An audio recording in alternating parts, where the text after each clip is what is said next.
प्रधानमंत्री नरेंद्र मोदी के द्वारा बिहार के नालंदा यूनिवर्सिटी का पिछले दिनों उद्घाटन करने के बाद यह एक बार फिर से सुर्खियों में है। दुनिया को 700 साल तक ज्ञान देने वाला नालंदा यूनिवर्सिटी को तुर्क आक्रमणकारी बख्तियार खिलजी ने क्यों जलाया? चीन से आए यात्री हुएनसोंग ने नालंदा यूनिवर्सिटी को लेकर क्या लिखा है? ऐसे और भी बहुत कुछ। दुनिया के पहले आवासीय नालंदा यूनिवर्सिटी का प्राचीन इतिहास रहा है। इसका जिक्र कई किताबों में किया गया है। इस विश्वविद्यालय में कई महान लोगों ने पढ़ाई की। ऑक्सफोर्ड, कैम्ब्रिज से भी 600 साल पहले नालंदा विश्वविद्यालय काम कर रहा था। नालंदा का अर्थ है न अलम ददाति इति नालंदा, अर्थात जहां शिक्षा का, ज्ञान के दान का अविरल प्रवाह हो। नालंदा ये केवल नाम नहीं है। नालंदा एक पहचान है, एक सम्मान है। नालंदा एक मूल्य है, नालंदा एक मंत्र है, गौरव है, गाथा है। नालंदा है उद्घोष इस सत्य का कि आग की लपटों में पुस्तकें भले जल जाएं, लेकिन आग की लपटें ज्ञान को नहीं मिटा सकती।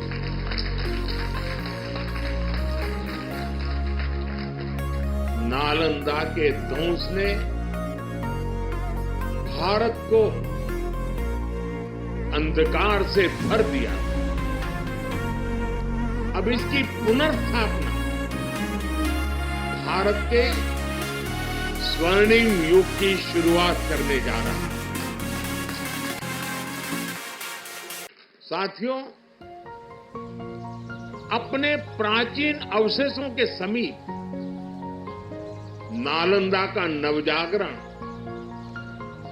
ये नया कैंपस विश्व को भारत के सामर्थ्य का परिचय देगा। वह 450 ईस्वी का कालखंड था जब गुप्त सम्राट कुमार गुप्त प्रथम ने नालंदा यूनिवर्सिटी की स्थापना की थी। बाद के दिनों में हर्षवर्धन और पाल शासकों ने इसका संरक्षण किया।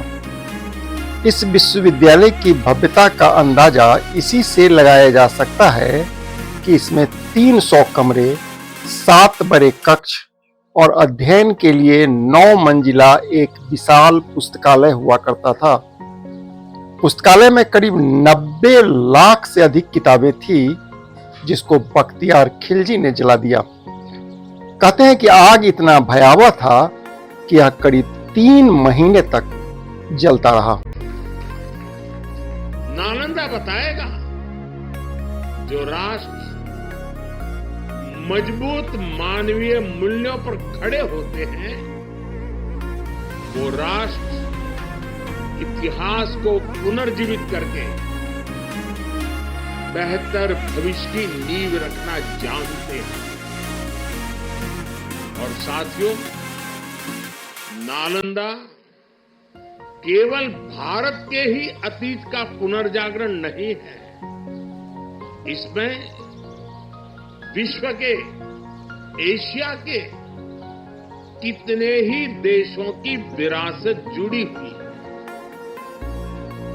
एक यूनिवर्सिटी कैंपस के इनॉग्रेशन में इतने देशों का उपस्थित होना, ये अपने आप में अभूतपूर्व है।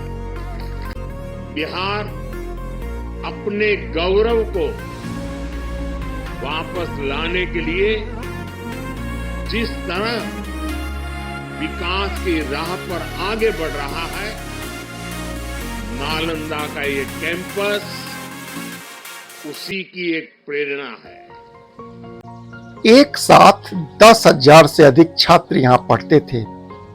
इनको पढ़ाने के लिए करीब 1,500 से ज्यादा शिक्षक हुआ करते थे। छात्रों का चयन उनकी मेधा पर किया जाता था। सबसे खास बात यह कि यहाँ पर शिक्षा प्राप्त करने के लिए कोई शुल्क नहीं लिया जाता था। इसके अतिरिक्त छात्रों को मुफ्त भोजन और मुफ्त आवास की सुविधा भी दी जाती थी। उन दिनों नालंदा यूनिवर्सिटी में भारत ही नहीं बल्कि कोरिया, जापान, चीन, तिब्बत, इंडोनेशिया, ईरान, ग्रीस और मंगोलिया के छात्र बड़ी संख्या में उच्च शिक्षा प्राप्त करने के लिए यहाँ आते थे। शिक्षा सीमाओं से परे है, नफा नुकसान के नजरिए से भी परे है। शिक्षा ही हमें गढ़ती है, विचार देती है और उसे आकार देती है। प्राचीन नालंदा में बच्चों का एडमिशन, उनकी पहचान, उनकी नेशनलिटी को देखकर नहीं होता। हर देश, हर वर्ग के युवा यहां आते थे। नालंदा विश्वविद्यालय के इस नए कैंपस में हमें उसी प्राचीन व्यवस्था को फिर से आधुनिक रूप में मजबूती देनी है। इतिहासकारों के मुताबिक 7वीं सदी में चीनी भिक्षु हुएनसांग ने भी यहाँ से शिक्षा प्राप्त की थी। हुएनसांग ने अपनी किताब में नालंदा यूनिवर्सिटी की भव्यता के बारे में लिखा है। हुएनसांग लिखते हैं कि नालंदा यूनिवर्सिटी में धार्मिक ग्रंथ के अतिरिक्त literature, theology, logic, medical science, philosophy और एस्ट्रोनॉमी की पढ़ाई होती थी। करीब 700 साल तक यह यूनिवर्सिटी दुनिया के लिए ज्ञान का बहुत बड़ा केंद्र हुआ करता था, किंतु 12वीं शताब्दी में बख्तियार खिलजी ने इसे जला दिया। हुएनसांग लिखते हैं कि उन दिनों दुनिया में बौद्ध धर्म के 2 सबसे अहम केंद्रों में नालंदा एक हुआ करता था। यह प्राचीन भारत के ज्ञान और बुद्धिमत्ता के प्रसार के योगदान को दर्शाता है। साथियों, भारत में शिक्षा मानवता के लिए हमारे योगदान का एक माध्यम मानी जाती है। हम सीखते हैं ताकि अपने ज्ञान से मानवता का भला कर सकें। आज पूरा विश्व योग को अपना रहा है। योग दिवस एक वैश्विक उत्सव बन गया है। हमने अपने आयुर्वेद को भी पूरे विश्व के साथ साझा किया है। आज आयुर्वेद को स्वस्थ जीवन के एक स्रोत के रूप में देखा जा रहा है। हम प्रगति और पर्यावरण को एक साथ लेकर चले हैं। भारत ने विश्व को मिशन लाइफ जैसा मानवीय विजन दिया है। ये केवल संयोग नहीं है कि जब भारत शिक्षा में आगे था तब उसका आर्थिक सामर्थ्य भी नई ऊंचाई पर था। इतिहास के अवलोकन से पता चलता है कि नालंदा यूनिवर्सिटी में 1193 तक पढ़ाई होती थी। तो तुर्क आक्रमणकारी बख्तियार खिलजी ने इस पर हमला कर दिया। उसने पूरे विश्वविद्यालय को तबाह कर दिया। इतिहासकारों के मुताबिक खिलजी ने जिस समय विश्वविद्यालय पर हमला किया था उस समय इसकी 9 मंजिला लाइब्रेरी में करीब 90 लाख से अधिक किताबें और पांडुलिपियां थी।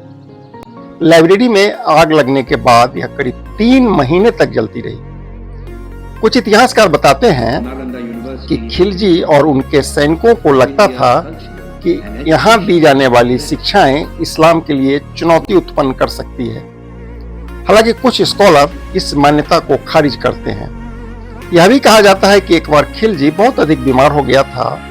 जब वह हकीम की दवा से ठीक नहीं हुआ तब नालंदा के एक वैद्य के उपचार से वह ठीक हो गया था, किंतु खिलजी ने इसको इस्लाम के लिए चुनौती के रूप में लिया और नालंदा यूनिवर्सिटी को आग के हवाले कर दिया। वर्तमान में यहाँ 17 देशों के 400 छात्र छात्राएं पढ़ाई कर रहे हैं। ये भी कितनी खुशी की बात है। यूनिवर्सिटी के लिए सभी बिल्डिंग एवं कैंपस काफी बढ़ा और बहुत सुंदर बना है। आज आदरणीय प्रधानमंत्री जी द्वारा नालंदा यूनिवर्सिटी के संपूर्ण कैंपस का उद्घाटन किया जा रहा है। इसके लिए हम उनका हृदय से आभार व्यक्त करते हैं।